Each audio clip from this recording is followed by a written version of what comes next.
Tayo magsisimula. Ready na ba?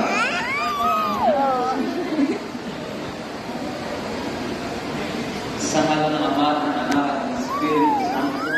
Amen. Sumainyo ang Panginoon. Mga kapatid, tayo nag-alala na magpatibot-ibot sa pagdilong na ito para sa mga sanggol na magiging kaanin ng ating sambayanang Kristiyano. Sa pasimula ng ating pagdiriwang sa sakramento ng binyag, mangyari ko lamang na ipahayag ang inyong layunin ukol sa inyong mga kabibinyagan. Bilang mga magulang ng mga bata ito, nais man ninyo sila ay tumanggap ng sakramento ng binyag upang makiisa sa buhay ng Diyos at makaanin ng ating sambayanang Kristiyano.